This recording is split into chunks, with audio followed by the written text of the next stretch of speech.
بسم اللہ الرحمن الرحیم۔ السلام علیکم ورحمۃ اللہ وبرکاتہ۔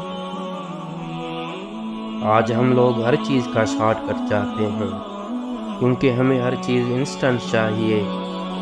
صبر کرنا ہمیں مشکل لگتا ہے اور شارٹ کٹ کے چکر میں اتنی گم ہوئے کہ اسلام کی اصل تعلیمات کو ہی بھول گئے اور وظیفوں کو ہی اسلام سمجھ بیٹھے ہیں۔ اسلام کا وظیفوں سے کوئی تعلق نہیں۔ وظیفے تو کچھ لوگوں کے پرسنل ایکسپیرنسز ہوتے ہیں۔ اگرچہ وظیفے کرنا غلط نہیں ہے لیکن یہ ٹھیک بھی نہیں ہے کیونکہ تجربات ہر انسان کے الگ الگ ہوتے ہیں۔ ضروری نہیں کہ ایک شخص کو جو رزلٹ ملے آپ کو بھی وہی رزلٹ ملے۔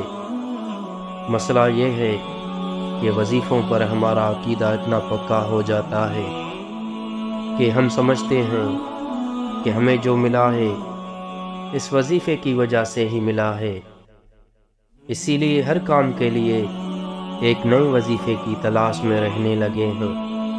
اسلام کیا کہتا ہے؟ اسلام ہمیں دعا کی تعلیم دیتا ہے، وظائف کی نہیں۔ آپ یہ کیوں کہتے ہیں کہ ہمیں وظیفہ بتائیں؟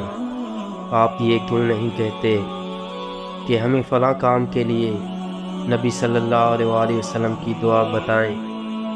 ہمارے نبی صلی اللہ علیہ وآلہ وسلم نے اس موقع پر کون سی دعا کی؟ کیا نبی صلی اللہ علیہ وآلہ وسلم نے رشتوں کے لیے، قرض سے نجات کے لیے، کمانے کے لیے یا گناہوں کو بخشوانے کے لیے کوئی دعائیں نہیں سکھائیں؟ لیکن میں دعا کیسے مانگوں؟ میں بہت گناہ گار ہوں، میری دعا کہاں قبول ہوگی؟ جانتے ہیں آپ کو دعا کرنا مشکل کیوں لگتا ہے؟ کیونکہ آپ اللہ تعالیٰ سے فارملٹی میں مانگتے ہیں۔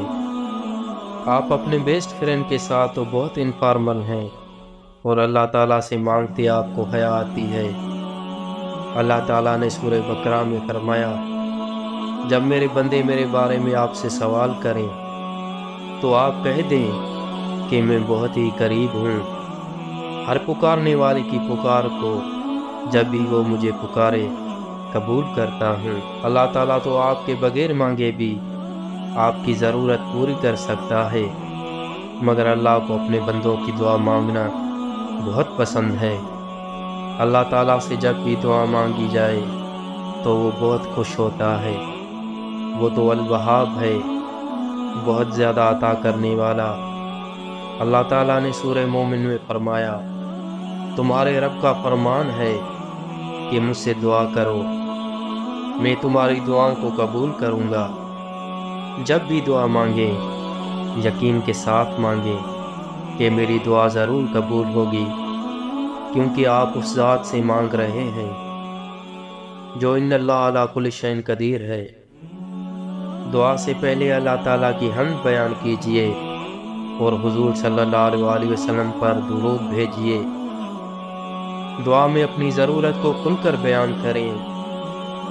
دعا میں اسے نہ کہیں کہ اللہ اگر تو چاہے تو عطا کر دے یا چاہے تو نہ کر، کیونکہ اللہ کو کوئی مجبور نہیں کر سکتا، بلکہ یقین سے مانگیں۔ دعا کی قبولیت کے خاص اوقات تہجد کے وقت، سجدوں میں، فرض نماز کے بعد یعنی سلام سے پہلے تشہد کی دعاؤں کے بعد، اذان کے بعد دعا قبول ہوتی ہے، اس وقت دعا مانگے۔ دعاؤں کو مسلسل مانگتے رہیں اور اللہ سے اچھا گمان رکھیں۔ نبی صلی اللہ علیہ وآلہ وسلم نے ہمیں ہر موقع پر دعاؤں کی تعلیم دی ہے۔ اب یہ ہماری یہ حالت ہے کہ ہم ان دعاؤں سے لا علم ہیں۔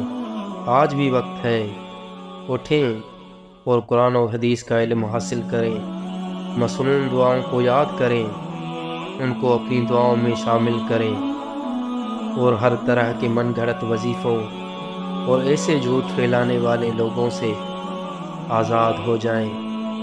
السلام علیکم ورحمۃ اللہ وبرکاتہ۔